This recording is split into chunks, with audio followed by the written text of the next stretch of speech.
حضرت علی رضی اللہ تعالیٰ عنہ کی دردناک شہادت کے بعد لوگوں نے حضرت حسن رضی اللہ تعالیٰ عنہ کو خلیفہ بنا دیا حضرت علی رضی اللہ تعالیٰ عنہ کی جگہ. یہ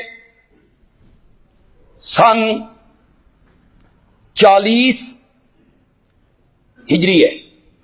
35 میں حضرت عثمان رضی اللہ تعالیٰ عنہ کی کیا ہوئی؟ شہادت. حضرت حسن جب خلیفہ بنے تو حضرت حسن اپنی والد صاحب کی زندگی میں والد صاحب کو سمجھایا کرتے تھے بھئی ابا جی یہ جڑے بندے ساڈے سجے کھبے نے یہ کوئی چنگے بندے، وہ سمجھاتے تھے. لیکن ان کی بات وہ فسادی چلنے نہیں دیتے تھے، وہ شرارتی تھے، انہوں نے لپیٹ رکھا تھا. اب ان کے پاس زمانے حکومت آئی تو ان لوگوں نے پھر استعمال کرنے کی کوشش کی کہ امیر معاویہ کے خلاف ایک مرتبہ پھر لشکر کشی کی جائے. تیار ہو، فوج کو حکم دیں لشکر کشی کریں. حضرت حسن آخیا اے میدان تے اے گیند، چلو چلو چلتے ہیں. ادھر حضرت حسن سے معاہدہ کیا، چلتے ہیں لشکر لے کے جائیں گے، حملہ کریں گے. ادھر امیر معاویہ کو خط لکھا اگر ہم حسن کو زندہ گرفتار کر کے پیش کر دیں تو کیا ملے گا؟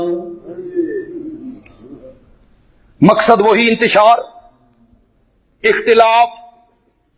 حضرت حسن کے جاسوسوں نے اطلاع دی کہ جناب جن پہ تکیہ تھا وہی پتے ہوا دینے لگے. یہ لوگ جو آپ کے ہمدرد بنے پھرتے ہیں نا، یہ آپ کو زندہ گرفتار کر کے معاویہ کے ہاتھ بیچنا چاہتے ہیں. حضرت حسن تو پہلے جانتے تھے ان کی شرارتوں کو، خباثتوں کو، شیطنت کو. انہوں نے یہ سنا تو امیر معاویہ کو خط لکھا کہ میں آپ سے صلح کرنا چاہتا ہوں. بیٹھ جائیں بھائی، بیٹھ جائیں. میں آپ سے کیا کرنا چاہتا ہوں؟ صلح کرنا چاہتا ہوں. حضرت امیر معاویہ نے پوچھا کس شرط پہ؟ تو حضرت حسن کہتے ہیں اپنے حصے کی خلافت سے دستبردار ہوگی. یار ایک منٹ کے لیے سوچو، جس کی سلطنت میں مدینہ ہو، مکہ ہو، کوفہ ہو، بصرہ ہو، عراق ہو، کتنے ملک ہو گئے، اور وہ کہے کہ میں مسلمانوں کے اتحاد کے لیے، مسلمانوں کو ملانے کے لیے، یکجہتی کے لیے اقتدار کی قربانی دیتا ہوں. سارے جتنا مجمع ہے، سارا مجمع مل کے میرے ساتھ دعا کرے. فاطمہ کے بیٹے اللہ تیری قبر کو منور کرے. جنت البقیع میں آسودہ خاک ہے، جنت البقیع میں آپ کی قبر منور ہے. اللہ تیری قبر پہ رحمت کی برکھا برسائے. تو نے کتنے حوصلے سے، حلم سے اور تدبر سے یہودیوں کی سازشوں کو ناکام بنایا، اور گھر آئی حکومت اور خلافت، اس سے دستبردار ہو. آسان ہے؟ چھوڑتا ہے کوئی؟ اتنے زکات کمیٹی دی ممبری کو نہیں چھوڑتے ہیں؟ جتنا جھگڑا ہو جائے نہیں چھوڑتے. ان کے جانے سے اتفاق ہوتا ہے، وہ کہتے ہیں ہم کیوں جائیں.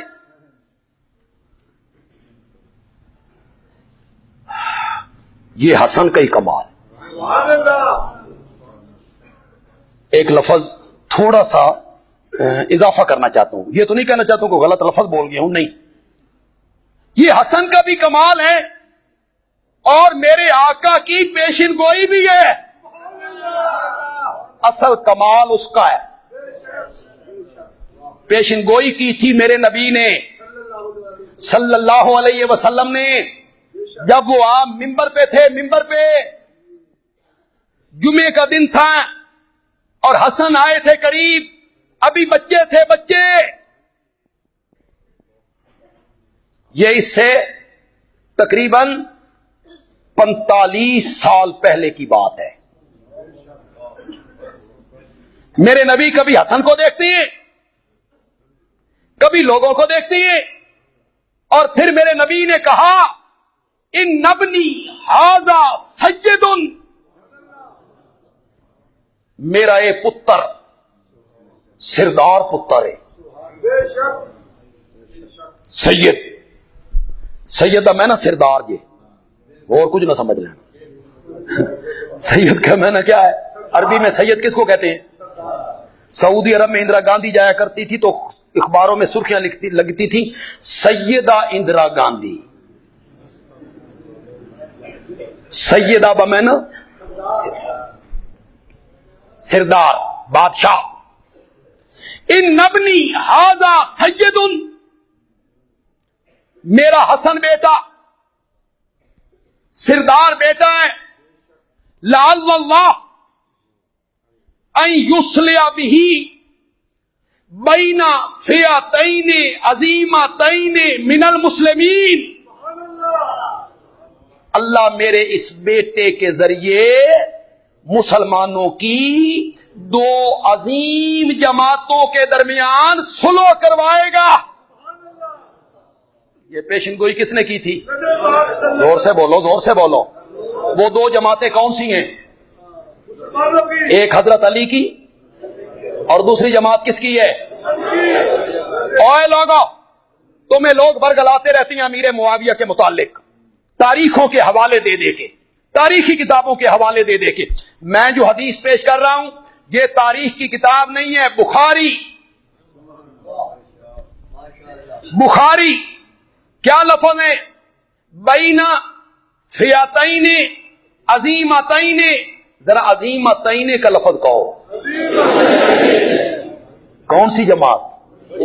فئت عظیمہ بین فئتین عظیمتین من المسلمین.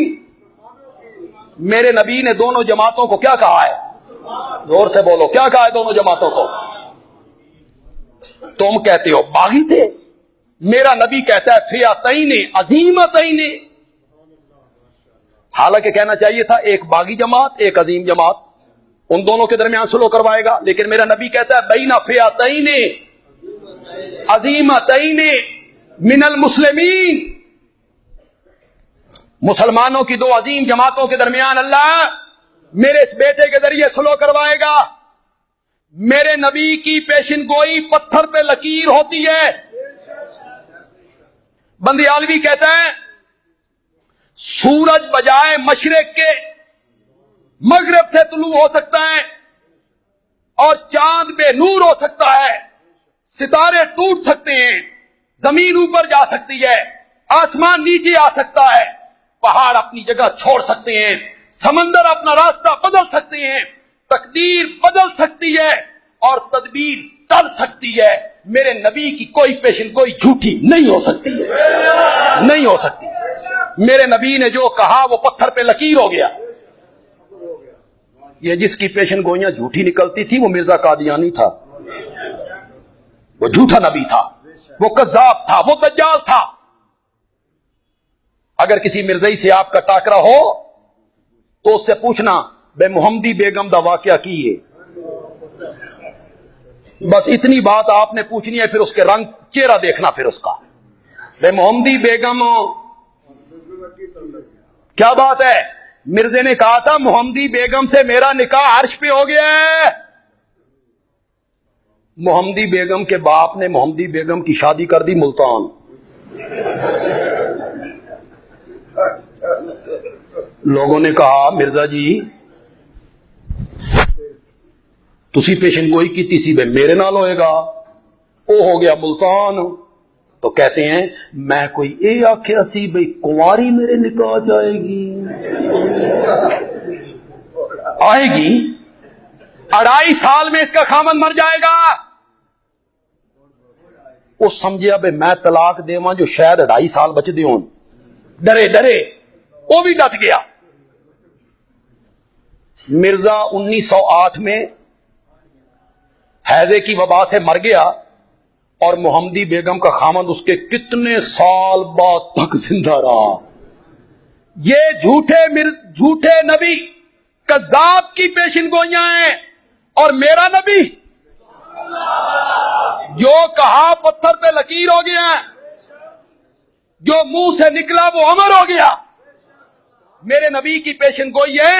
میرا یہ بیٹا سردار بیٹا ہے، اس کے ذریعے اللہ مسلمانوں کی دو عظیم جماعتوں کے درمیان کیا کروائے گا؟